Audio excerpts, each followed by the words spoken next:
आई सबसे पहले देवों के देव महादेव के चरण में प्रणाम बा।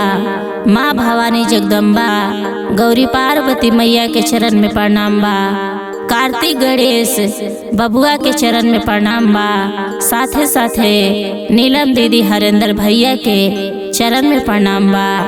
आजे भी हमार ये भजन कथा सुनतानी ओ तमाम श्रोतागण गुरु भैया गुरु बहिनी के चरण में प्रणाम बा।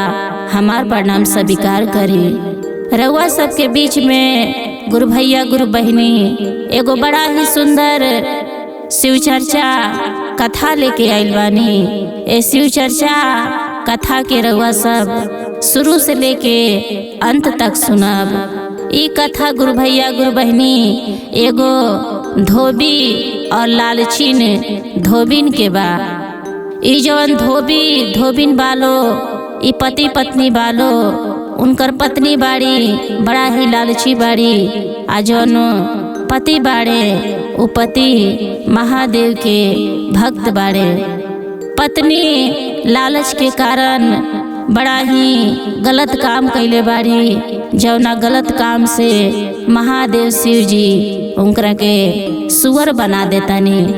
आई कथा की ओर चल जाओ। देखिए बहनी भैया लोगन उजन धोबी और धोबिन बालो बड़ा ही गरीब बालो साझे सवेरा दुआरी जाके कपड़ा लेके आवता लोग के। औहे कपड़ा ले जाके नदी में धोवता लो। आ वही से 4 पैसा कमा के अपन जीवन यापन करता लो। देखिए बहनी भैया लोगन जौन धोबी बाड़े अपना काम काज करे से पहले महादेव शिव जी के नाम लेता रे, उनकर माला जपता रे, फिर कोनो काम करता रे।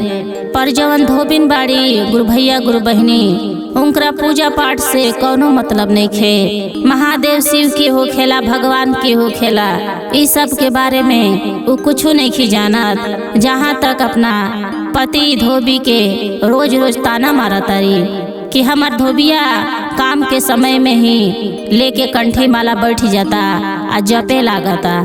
पैसा कौड़ी के कोनो एकरा मतलबे नहीं खे कि पैसा कौड़ी कैसे ज्यादा कमी नहीं होई। यदि 10 घरे 20 घरे से कपड़ा लिया के ज्यादा धोइत तो ज्यादा पैसा मिलित।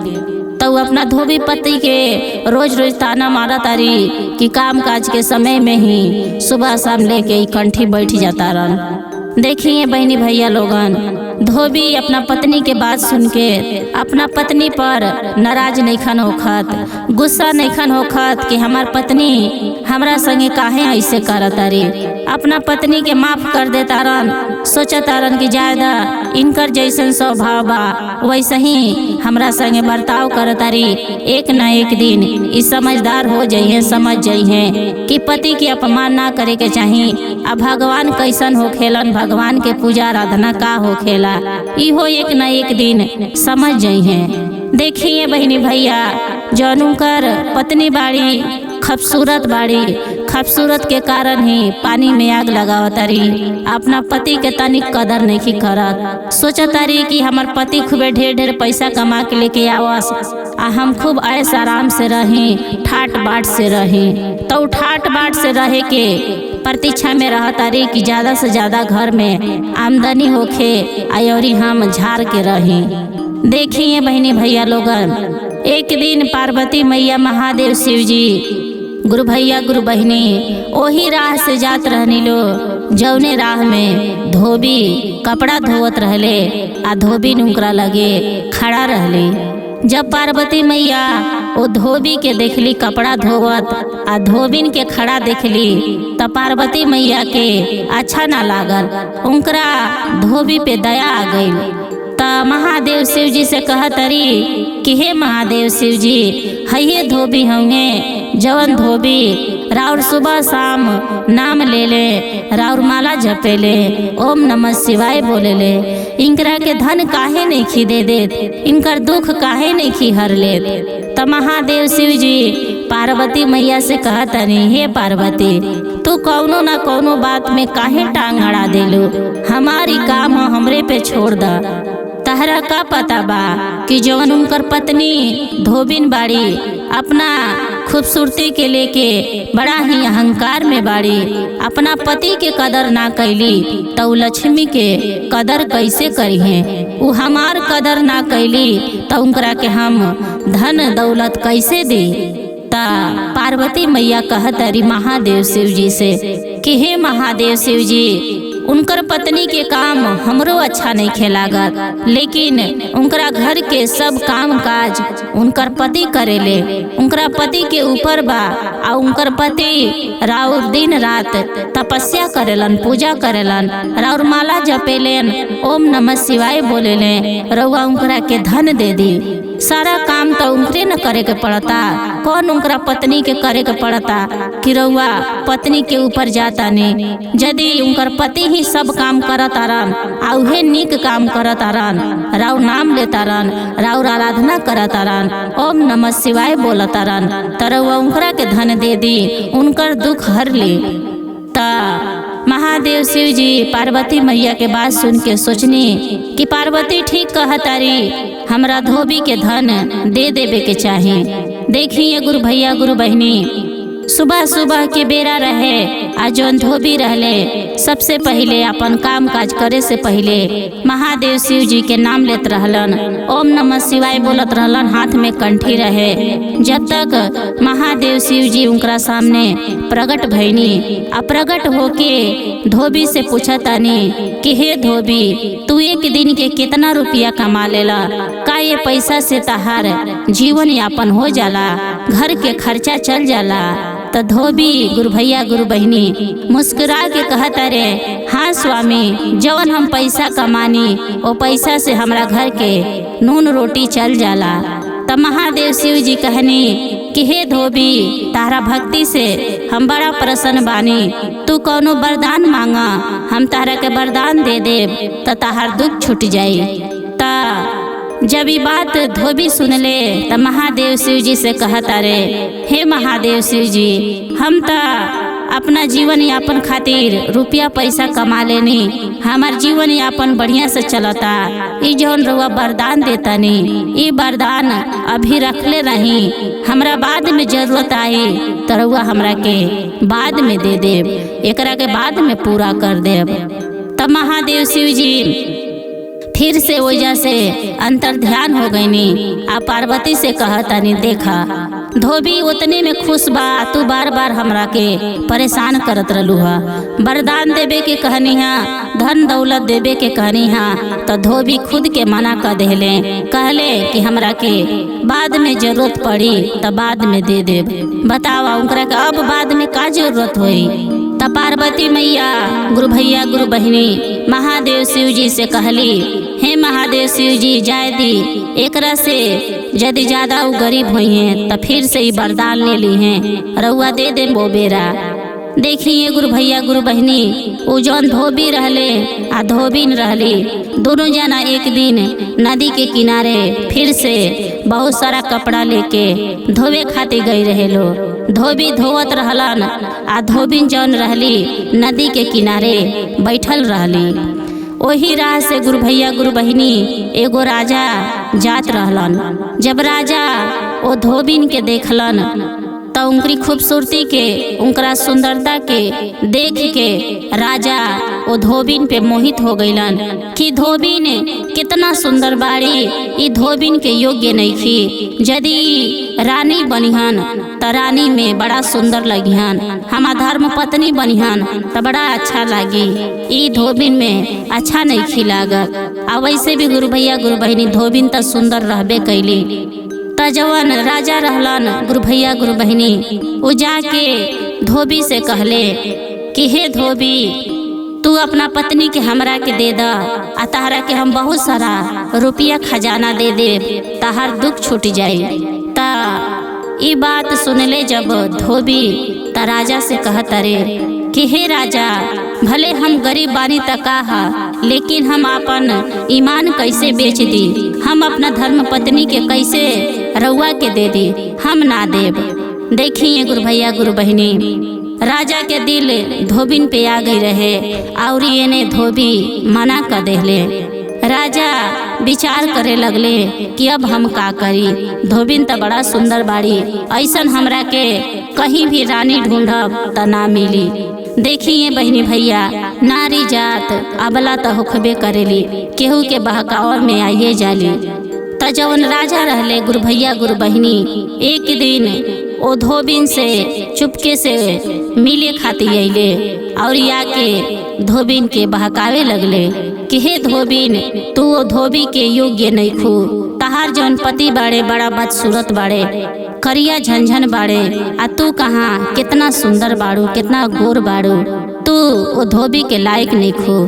तू हमार पत्नी बन जा, तारा के हम पटरानी रानी बना के रखब, तारा के बहुत ही सुंदर ठाट बाट से रखब।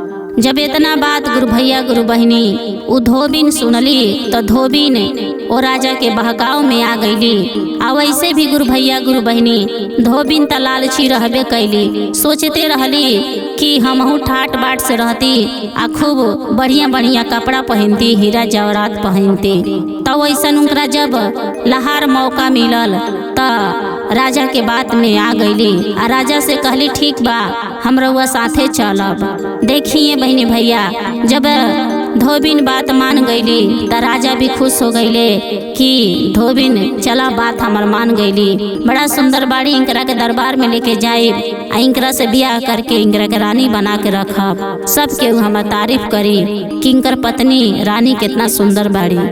देखिए बहनी भैया लोगन, बिना विलम्ब कैले उ राजा धोबिन के अपना घोड़ा पे बैठा लेले आ बैठा के दरबार में लेके जाए लगले। जब ई खबर धोबी के पता चलल त धोबी बड़ा उदास हो गईले, रोवे लगले कि ये कही हमार धर्म पत्नी रही है, ये कही हमार भगवान महादेव शिव जी रही है, जौने सहारे हम अपन जीवन यापन करत रही है, उहे पत्नी हमार साथ छोड़ के चल गईली। देखिए बहनी भैया लोगन, जवन धोबी रहले अपना पत्नी से नाराज भी भइले कि हम अपना पत्नी के कबो दुखी ना रखत रहनी है, जहाँ तक अपना घर के सारा काम काज करत रहनी है, फिर भी अपना पत्नी के कितना ठाट बाट से रखत रहनी है और हमार कदर ना कैली, तो अपना पत्नी से नाराज भी हो गईले। देखिए बहनी भैया लोगन, महादेव शिव जी के वो गुहार कैले, महादेव शिव जी उनकी गुहार से प्रकट भइनी। ता जौन धोबी रहले, धोबी महादेव शिव जी से कहले, हे महादेव शिव जी, रउआ हमरा के एगो वरदान देत रहनी, जौन वरदान हम ना लेहनी, उ वरदान ए बेरा हमरा के दे दी, ए बेरा हमरा ओकर जरूरत बा। तब महादेव शिव जी बहनी भैया धोबी के जब बात सुननी ता धोबी से कहनी, बतावा कौन ऐसन वरदान मांगा तारा, हम तारा के देव। जब हम वरदान देवे के कह देले बानी तब बतावा कौन वरदान मांगा तारा।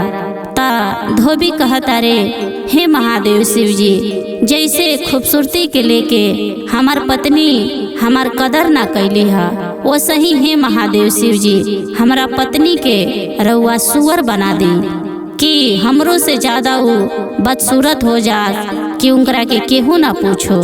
देखिए बहनी भैया लोगन, महादेव शिव जी तो भगवान हैं, तीनों लोग के स्वामी हैं, उहाँ के का ना कर सकीले। ता उहाँ के बहनी भैया ओ धोबी के पत्नी धोबिन के नारी से सुअरी बना देले। आइए ने जौन राजा रहले बड़ा खुश भइले, घोड़ा पे बैठैले, अपना दरबार में पहुँचले। त दरबार के सैनिक सब देखले कि वो घोड़ा पे राजा साहब का बात बा कि एगो सुअरी लेके आवता रे। प्रजा सब में गुरु भैया गुरु बहनी खलबली मच गई कि का बात बा, का कारण बा कि राजा साहब भरी दरबार में सुअरी लेके आवता रे। देखिए बहनी भैया, राजा साहब सारा प्रजा से कहता रे, हम ब्याह रचाइब, रउआ सब ब्याह के तैयारी करी और हमार स्वागत करी। तो सब जितना प्रजा रहले आश्चर्य में पड़ गईले कि हमनी के राजा कहीं पागल तो नहीं खन हो गई, का इनकरा हो गई बा कि सुअर लेके आवत अरे इतना खुश बाड़े। तब प्रजा लोग कहता लो कि हे राजा, रउआ अपना घोड़ा पे का ले बानी, एक बार तो पीछे पलट के देखी, काहे इतना खुश बानी। ता राजा कहत अरे का ले बानी, अपन धर्म पत्नी ले बानी, तहनो के रानी ले बानी। ता प्रजा लोग कहता लो अरे हे राजा, रउआ रानी कहाँ ले बानी, हमनी के कैसे राउर बियाह के तैयारी करी जा, कैसे राउर स्वागत करी जा। रउआ तो अपना रथ के पीछे एगो सुअर बैठे बानी। ता राजा जब बात सुन ले ता कहत अरे अपना प्रजा लो से, अपना सैनिक लो से, तहनो के इतना दुस्साहस कि हमरा से जुबान लड़ावत लो। हम अपन रानी ले बानी, आ वो रानी पूरा विश्व में बहुत ही सुंदर बाड़ी, उनकी खूबसूरती के आगे सूर्य चांद भी फीका लागी। ता सैनिक लोग कहता लो हे राजा, हमने के बाद रउआ मानी, रउआ एक बार भी तो अपनी घोड़ा के पीछे देखी कि रउआ अपना घोड़ा पे का बैठे बानी। तो देखिए बहनी भैया लोगन, जब राजा पीछे मुड़ के देख ले तो सही में उ जवन धोबिन रहली रानी से सुअर बन गई रहली। सुअर देख के बहनी भैया राजा बड़ा नाराज भइले, बड़ा गुस्सा में आ गईले, आ सुअर के अपना घोड़ा पर से ही धक्का मार के नीचे गिरा देले। जब धक्का मार के नीचे गिरा देले तो सुअरी तो भला जानवर हो गई रहली। उ कैसे राजा से क्षमा विनती मांगस, चाहे कोनो बात बोलस, उ कसहू रोवत कल्पत अपना पति के लगे, धोबी के लगे फिर चली अली सूंघत कि अब हमार पति ही हमार बेड़ा पार लगई हैं, उहे हमरा के क्षमा करी हैं, उहे हमरा के फिर जानवर से मनुष्य बनवाई हैं। देखिए बहनी भैया लोगन, जब वो अपना पति के लगे अली, धोबी के लगे अली, तो धोबी के चरण में आके खूब रोवे लगली, बिलखे लगली। पर धोबी आदमी रहले, आऊ कहाँ सुअर रहली। तो सुअर के भाषा आदमी कहीं समझी, वो तो एगो भगवान ही समझ सकेले कि एगो जानवर कौने रूप में बात करेला। तो वो जौन सुअरी रहली महादेव शिव जी से गुहार करे लगली, हे महादेव शिव जी, हमरा के माफ कर दी, यदि एक दिन के लिए भी राउर हम कथा सुनले हो खब, राउर नाम सुनले हो खब, तो हमरा के क्षमा कर दी। देखिए बहनी भैया लोगन, कोनो भी खराब आदमी के घर में, चोर डाकू के घर में यदि कोनो सज्जन आदमी रहेला और भगवान के नाम लेला, भगवान के पूजा पाठ करेला, तो वो पूजा पाठ के जन मंत्र होखेला कबो न कबो चोर डाकू या खराब आदमी के कान में चलिए जाला, वो सुनिए लेला। ओ सही वो धोबिन, जब धोबी महादेव शिव जी के ओम नमः शिवाय के उच्चारण करस और उनकर मंत्र बोलस और उनकर जप करस, त धोबिन भी मंत्र सुन ले रहली, ओम नमः शिवाय सुन ले रहली, तो वो बेरा उनकरा काम आई। तब महादेव शिव जी से ओम नमः शिवाय करके उनकर गुहार कैली, आराधना कैली कि हे महादेव शिव जी, हमरा के रउआ माफ कर दी, एक दिन खातिर यदि रउआ हमरा भक्ति से प्रसन्न बानी तो हमरा के हे महादेव शिव जी माफ कर दी। हमें बड़ा पछताप करतानी, हम अपना गलती के एहसास करतानी कि हमरा लालच ना करे के चाही, लालच बड़ी बुरा बात होखेला। जौन हमरा लगे रहल हमर पति रहनी है, हमरा के उहे में खुश रहे के चाही, लेकिन लालच कैनी है त लालच के बड़ा ही बुरा परिणाम हमरा मिलल बा, जौन हम जानवर बानी। हे महादेव शिव जी, हमरा के रउआ जानवर से मुक्ति कर दी, फिर से ऐसा गलती हम ना करब, लालच ना करब। देखिए बहनी भैया लोगन, बड़ा गिड़गिड़ैली, बड़ा पछताप कैली, बड़ा रोली। तब महादेव शिव जी उनकरी रोला गवला से आ उनकरी फिर अच्छा कर्म से प्रसन्न भैनी कि चला कितनो गलती कैली, लेकिन ये बेरा हमरा शरण में बाड़ी, हमारा नाम ले तारी, ओम नमः शिवाय बोला तारी, त इनकरा के माफ कर देवे के चाही, एगो त गलती कैले बाड़ी। देखिए बहनी भैया लोगन, तब महादेव शिव जी उनकरी बात से प्रसन्न भैनी आ फिर से धोबिन के उहे रूप बना देहनी। धोबिन अपन जानवर रूप त्याग के जब धोबिन रूप में अली तो अपनी पति के चरण में गिर के अपना पति से भी गुहार करे लगली कि हे पति देव, अब ऐसा हम काम ना करब कि रउआ ठेस पहुँची, हम रउए चरण में अपन जिंदगी काटेब, लेकिन लालच ना करब। तो यही से बहनी भैया लोगन, कबो भी केहू के धन देख के लालच ना करे के चाही। लालच बड़ा बुरा बात होखेला। उ धोबिन लालच कैली तो एगो आदमी से भी सुअर बन गई रहली। तो ये सब बहनी लोग से संदेशा बा कि जवन भगवान जेकरा के जवन देले बाड़े, पति गोर होखे चाहे करिया होखे, घर में धन होखे चाहे ना होखे, जितना बावे उतने में खुश रहे के चाहे। वही से भगवान भी खुश रहेलन। कहल भी जाला संतोषम परम सुखम, तो संतोष से रहे के चाहे। तो ये कथा हुआ सबके कैसन लागल? अगर अच्छा लागल हुई बहनी भैया तो ये कथा के ज़्यादा से ज़्यादा शेयर करब, हमरा मनोबल के बढ़ाइब, मेहनत के सार्थक बनाइब। कमेंट बॉक्स में जाके हर हर महादेव जरूर लिखब। कुल परिवार रिश्तेदार में शेयर करब। आज ये भी नया बानी हमरा चैनल पे, हमरा चैनल के सब्सक्राइब करब। हर हर महादेव, हर हर महादेव। जय सिया राम।